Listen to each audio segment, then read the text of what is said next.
What's up, DK Nation? Welcome back to another video.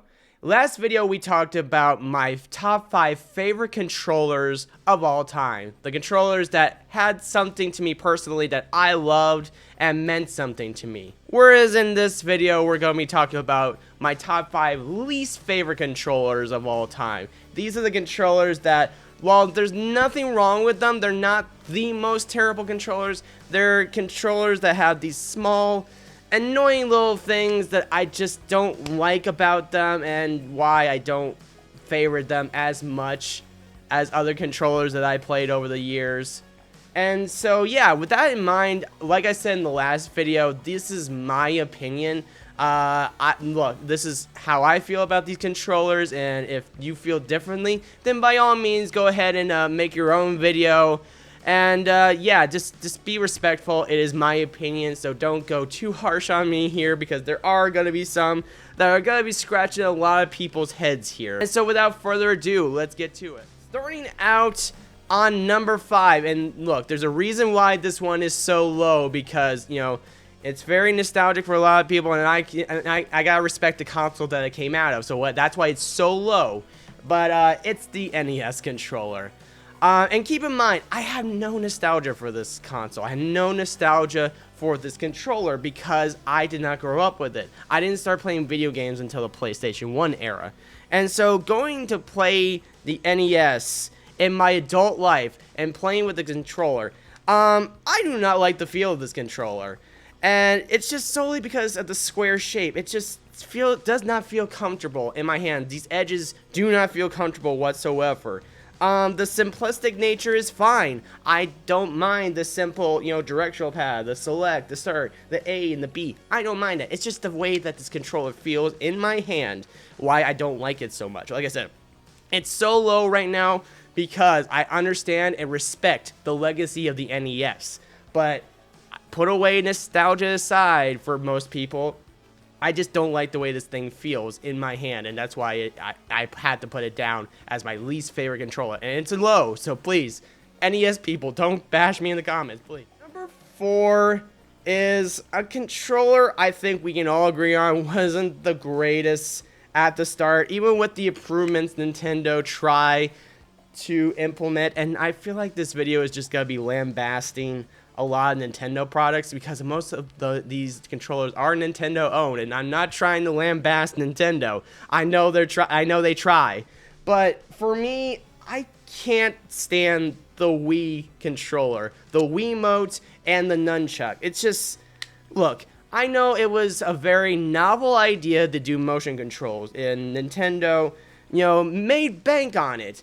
But God, certain games just were horrible. Like putting the motion bar in a certain direction to get this thing to even function was a chore, and a lot of games just did not run well with this controller. It was such a novel idea, even when they added the Wii Motion Plus years later and also made them standard for all built-in Wii controllers from then on. It still didn't help with the fact that the controls were sometimes so wonky and so frustrating to get used to. I know a lot of people have said over the years that they cannot stand the motion controls on the Wii nowadays, and for me it's the same case. Like, I still love the Wii. There's some fantastic fucking games on there, but for me the controls just, I had to force myself to like them if I want to play something on the Wii, which becomes less and less because we get so many ports of Wii games on different modern consoles now. I feel like, you know, it becomes less and less a need for me to play the Wii anymore. So yeah,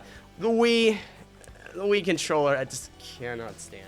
Coming up at number 4 is a controller I own, but I could not find for this video, so I'm just gonna probably put up a picture like right over here. And that is another Nintendo owned product, and I think everyone can agree they have some sort of dislike for it, and that's the Nintendo 64 controller. What the fuck was Nintendo thinking when they making this controller? I don't know at all. It's just people couldn't figure out the default way to hold it. You know, there was a dozen or so hand injuries from people using the joystick for Mario Party, and I can show those images. I don't know if I can show those images too much without getting flagged for disturbing imagery. But yeah, it caused a lot of injuries.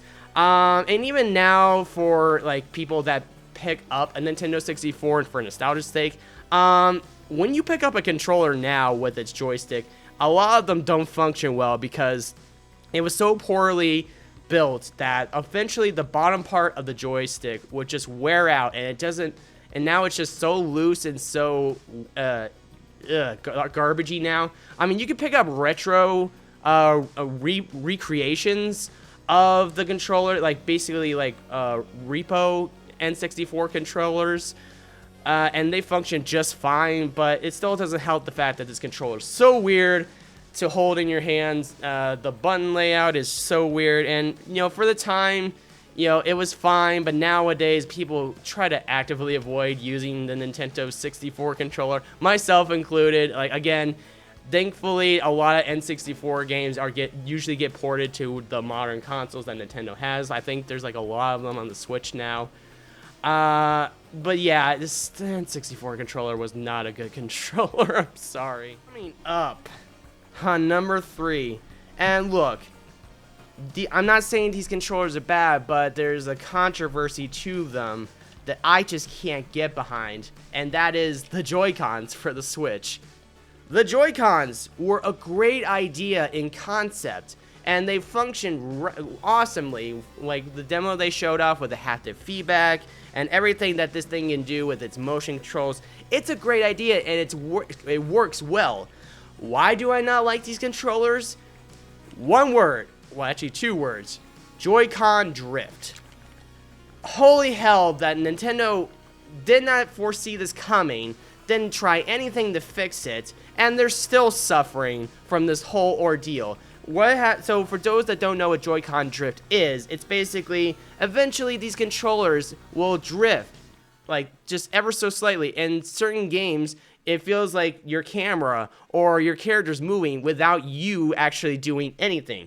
And Nintendo had such an ordeal trying to get this right, you know, saying, hey, mail in your controllers, we'll fix them for free. And you come back and still wouldn't work. So Nintendo still has not done anything for this. There was a class action lawsuit for it. And, you know, it just tarnishes the possibilities for these controllers. These controllers are not bad at all. I actually like these.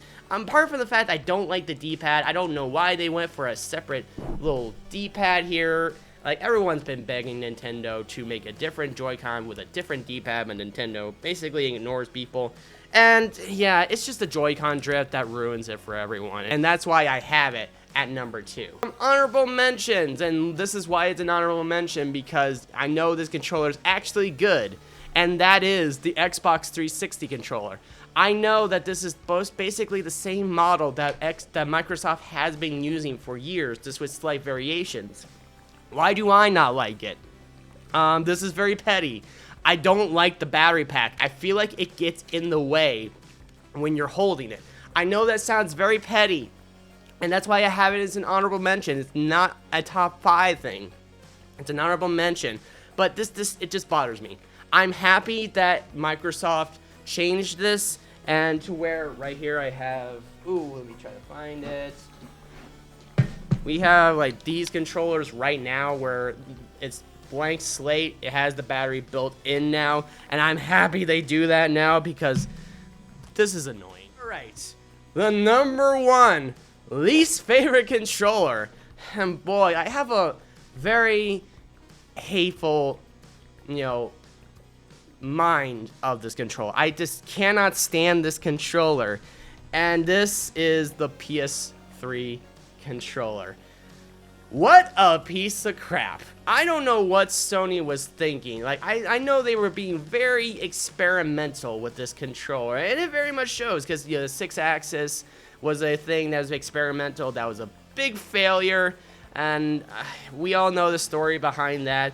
The triggers, what are these triggers? These triggers are so spongy and so like light. I feel bad for anyone that played a Call of Duty game or any shooter game with these triggers. These triggers were so bad, and just it's so small. Like, this thing is so small that I hate feeling it. Every time I play on my PlayStation 3 when I have to, it's just, I don't like the way this is held in my hand at all. It's just so weird. Like, going from the PlayStation 1 and 2 era to this was just such a weird period. I'm glad they fixed it with the PlayStation 4 controller. It's just, God, every time I look at this controller, I'm like, what a piece of shit. Well, guys, that was it. God, I had to get my anger out on these controllers, because, like, God, looking back on these controllers, I'm like, God, there's this, like I said, these controllers are not horrible by any means, but there's just so many things about them that just leave a sour taste in my mouth talking about them. But guys, let me know, what's your least favorite controller? Leave it down in the comment section below. And guys, like I said, be respectful. This is my opinion. And, you know, we all have opinions, okay? So please, be respectful. And thank you guys so much for watching. If you like this video, you know, subscribe and, you know, like. Because I really love the support here. Thank you guys once again. And until next time, gamers keep on rocking.